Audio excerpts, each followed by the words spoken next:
will get a copy of that contract. Mr. Pendergast will be here on the 21st. As far as the Next item, discussion by council vote other action on the zoning ordinance amendment section 5.4, district use in section 5.7, solar photovoltaic system. Mrs. O'Hara, recommendation rule, reconsideration, rule 10. Mrs. O'Hara. Okay, first of all, I want to thank those who got up under good and welfare for voicing your concerns. And after thinking this over, I have concerns that people... Mr. President, I think you need to have a motion to reconsider. The motion must be moved, seconded, passed, then the matter is before the council for discussion. It's not something to discuss it before it's been approved for reconsideration. I thought she was going to make a motion to reconsider when I turned it over to her. I would just ask the councilman to, if you look on. Is there a motion Yes, to reconsider the vote that was taken on December 18th in regards to district, in regards to the zoning ordinance amendment section 5.4, district use in section 5.7, solar photovoltaic system, and the actual section is item 8, Roman numeral 7 on page 5-61. I make a motion to motion. reconsider. So moved. Motion by Mrs. O'Hara, is there a second? Second. Second by Mrs. Zwolenski. Roll call vote. Mrs. Bartomioli? Yes. Mrs. O'Hara? Yes. Mr. Osier? This is just for, The motion to reconsider. no. Mr. Zwolenski? Yes. Mr. Vadenais? Yes. So, Mr. President, just so the record is clear, what's before you is the motion that you made on December 16th, that's why I put it right into the thing. You made a motion, seconded by Mrs. Bartomioli, and your motion was to remove item 8, Roman numeral 7 regarding trees on page 5-61. That's your That's the motion. motion, that's what's being up for That's what's up reconsideration. for reconsideration based upon the vote. It's if you're sitting here on December 16th and you had just finished making that motion. Obviously, any motion can be taken on that, don't we? So, we made a motion to reconsider it. So now that motion is back up for reconsideration. Now Mrs. O'Hara can continue with the Actually, I should just, so that we're clear. You're all set. All set. After we took this vote, I had gotten some calls from different people and about the constitutionality that a landowner also has. When they pay taxes on land for many, many years, and they may want to do something,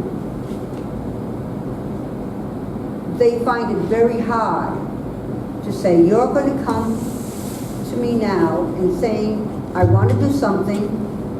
It's not going to be an end-all. It's not going to be like the dump site we had off Tip Road or anything like that. Why should a town have that type of power over something that is, I've paid taxes on diligently, and not doing something to destroy the town?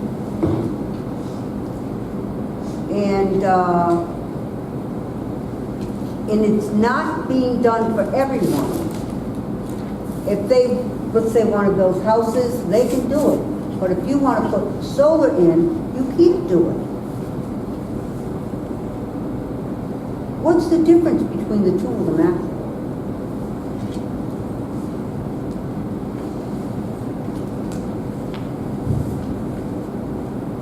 Anyone else? I don't quite understand that logic. First of all, You don't understand the logic? yeah, but Ms. O'Hara, let me speak. Can you let me speak now? I was quiet, I let you speak. So I'm just stating that I don't understand the logic. You can't just build a house however you want to build a house. You have to follow certain ways to build it before you can get a certificate of occupancy and any of that stuff. I was actually saddened to see this agenda on the item tonight, this item on the agenda tonight. And quite frankly, I think it's kind of embarrassing that we're even talking about a reconsideration here. I made it very clear the last time how I think that by not following a one-to-one tree replacement, and And let's remember that this is not a mandated one-for-one tree replacement. This is the ability to ask, that the planning and the zoning board has the option to ask for anything over 6 acres, has the option to ask for a one-for-one tree replacement. We're making something bigger here than I think we really need to be making. And quite frankly, I think we're sending the wrong message. After everything that just happened with the Conservation Commission and everything that's been going on in terms of, this debate here, what kind of message are we sending about the future of North Smithfield? It's a one-to-one tree replacement. Again, if a developer does not want to follow our ordinances, why are we letting them develop here? This is not that hard to even follow. It was pointed out tonight by residents just not that long ago. In today's day and age with technology, you can easily identify if someone is planting a tree or is not planting a tree. It is not that hard. And the fact that, we listen to, well, it's that hard, or it's this, or it's that, it just, I get the argument that if a resident wants to do what they want to do on their land, but they still have to abide by ordinances and other issues that in order to allow them to do that. And yes, if you want to take on a project of that size, you should be regulated to an extent. It's for what's best for the community of North Smithfield as well. And that's the thing we have to remember here. We're not just doing it for 1 or 2 individual people, we're doing it for everybody at large. That was just the argument that was made in other things, and it's the whole community that we need to keep in mind. And so I personally have heard from other people that say this was actually a good thing, and that they were also saddened to see this thing on the agenda again. Because the more I've talked to people, the more I've heard from people of the importance of trees and the importance of preserving open space and the preservance of all these things. And so I think it would be a step backwards for this community to repeal this or to reconsider this and to remove it. And I think we should actually be supporting this more so than we already are. Now that you've said what you want to say, I do not care if it's one person who wants something revisited. That one person is a taxpayer in this town and a voter in this town. Do we only represent the masses, but not the few? We have to. Can I ask you a question? Excuse me, I'm not finished. I feel that the vote may remain the same, but I brought it up for discussion because I was asked to bring it up. You don't feel that way? I do. If someone calls me, or I don't care if the number's 1 or 10, I address it. It may not be the popular thing to do, but I will do it. I don't play to the crowd. And my vote may be the same. But when someone asks me to do something, and I represent them, I will do it. And do not, as they spoke tonight, I listened intently, and I appreciate it. But don't tell me I don't have a concern, and I should be ashamed. I'm not ashamed. Vote may be the same, but all must be represented, even the few. Can I just make one last comment? It'll be real quick, I promise, Mr. President, that's okay. Mr. O'Hare, I wasn't saying that I too also put things on the agenda, or I will listen to what residents have to say and I will advocate for their behalf. My comment was I just didn't understand the logic of the trees to a house and how you can't. It's how they different regulations. So that was all my comments were. And I agree that every voice matters. I've never once contradicted that. And so I just don't want you to get the two confused. I was just saying that I've heard from also people, just like you did, and I was stating a different point of view that I hope you can understand. It's my right to feel that way, that I feel that this was kind of embarrassing to see it back on there. But, I respect your right to put it on there. I do have one question, though, to the president. How was this submitted? Was this through written request, or was this a verbal thing? This was submitted to the town clerk. Okay, that's all. I just curious. I saw it Thursday morning at 10 minutes of 12. That's when I saw it. Okay. Due process was taken, I can assure you. Mr. President. Mr. Zwolenski. Due process is taken on all applications for development within the town, because what planning board they follow land development subdivision regulations. They have to abide by the requirement of a 30-foot wide road with 10-foot right of way on each side, basically 50-foot. The road has to be prepared granite curbstones, concrete sidewalks, setbacks, radius and cul-de-sacs. So developers have to be, they're cognizant when they come into any community that they have to abide by these regulations. And just as any future potential solar farms are promoted, they'll have to abide by the planning board's review of this. The planning board can waiver these, but I feel very comfortable knowing that a 30-inch caliber tree, if it's taken down somewhere in town, a 3-inch caliber, 4-inch caliber tree has to be replaced. It takes decades for that small tree to reach the caliber of 30 inches. So I'm a firm believer. I have not received any comment from people saying to remove this, to reinstate this section back into the ordinance. Most people that I've spoken with are very supportive of this element of the zone, so I'm not going to be voting to change that back over to. I'm going to vote to retain the one-to-one tree replacement. Just for clarification, it's not an option. It does happen. The debate is on from this. When the zoning board shall reserve the right to ask for, that's gone. It says, for projects requesting dimensional relief for size, one-to-one tree replacement of only those existing native trees that are compromised, which are 20-inch diameter or greater. It doesn't say anything about that the planning board can waive that or change it. Yes, it does. It doesn't. Said trees may be replaced. It's been removed. No, said trees may be replaced. It's still in there. You just took out the first part. It's just who's asking for it is taken out. But it said trees may be replaced. I don't know what the legal interpretation of that is, and that's the question I think we should ask the solicitor, but I would suggest two things, Mr. President. If the matter is before the council, if you want to withdraw your original motion you made on the 16th and clarify that language, you would add that language back that you just referred to clarify that it's discretionary. If council wants to, if not, then I would restate your motion and see if it passes or fails. That's up to you. Your motion is on the floor, Mr. President, but I would restate your motion before any votes are taken. Can I ask What? one more thing? And you could always change that after your motion. Okay, and that's one thing I have, because if you read it as such, they could go either way. It wasn't a stable statement, as far as I'm concerned. To me, the issue goes all the way back We to can't, so it's not. landowner rights, and that it's not consistent to all developers or all aspects of anything. So, and what method of enforcement do we have that it's just going to be a bear to enforce? And we can argue that, well, it doesn't matter how we enforce it. Perfect case was presented to us tonight. We had members of the planning board leave. Why? Because of the town zoning ordinances that require a 30-foot road, granite curbings, concrete sidewalks, wasn't followed by the planning board. One member. One member. Well, it had to be a majority because No, they but waived it. you said members left the planning board. One member left because of that reason. Well, that was brought up, just parroting what was brought up. It's going to be brought up in the agenda later on as well. But that was the secondary thing. So it's just an issue of Because then how do you enforce, like, how do you enforce these ordinances? So it's multiple things, and the biggest one is landowner rights. They have, and we can regulate what goes on, try to regulate what goes on, but how are we going to enforce those things once they're put in place? And putting something like this in here, I'm not worried about the developers, I'll be honest with you, I'm not.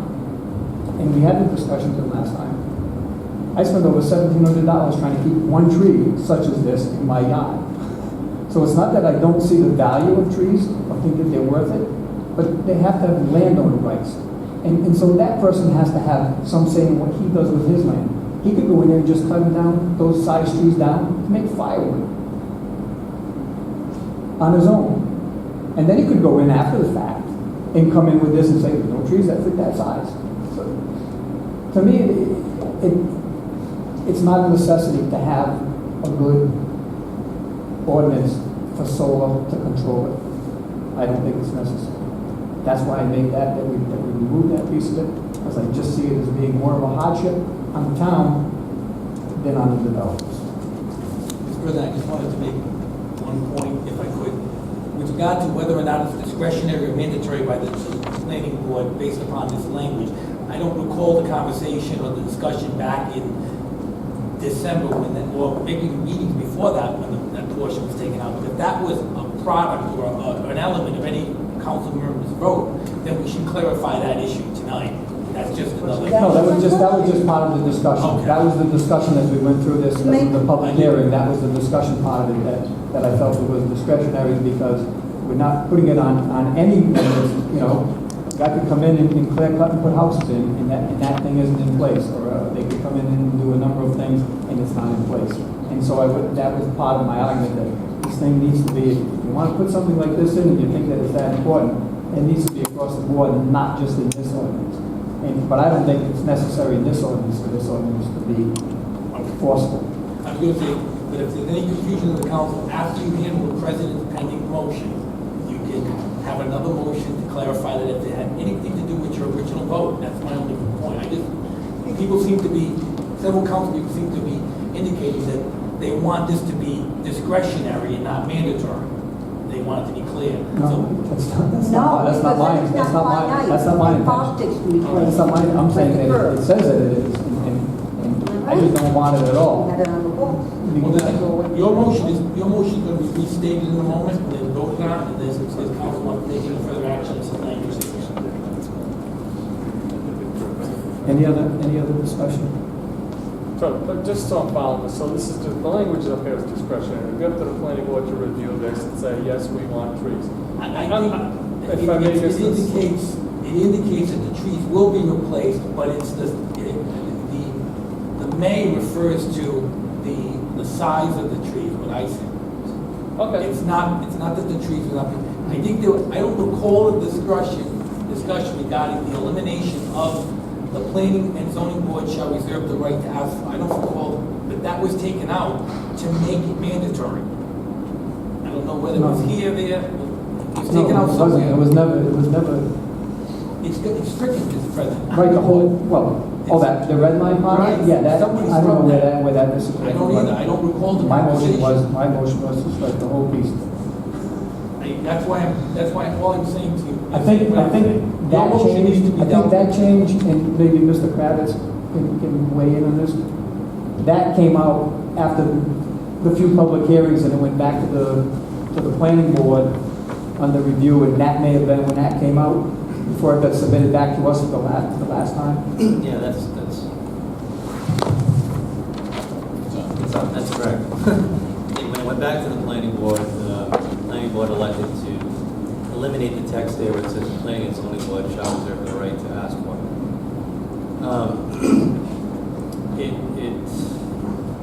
it happened at the planning board meeting. The only other thing I can say to this is where it came from. You're dealing with solar arrays, they compromise a lot of trees. I think there was a need to try to save large trees. I think it's that simple. But they didn't overthink it or bat it around like this. So I figured I'd just let you know that too. Yeah, if I may, Mr. Porter's here this evening, he articulated the points very well. I thank you, Mr. Porter. Absolutely. You know what, Absolutely. it's board members like you that make this job easy. You did a lot of time, I don't know what the vote was when you folks were passing this one particular, did you vote on this one section or the entirety? We voted on, as you can see from the letter from Tom dated for the last town council meeting, we voted on individual aspects to be adjusted as such. And this was the language that we came up for. I do remember we had a lengthy discussion about this with all 7 members of this replacement aspect. And there were some members that, were not entirely for it, but in the end, we all agreed on the language for this. I will also state that one of the things that I particularly looked at was the language through this ordinance.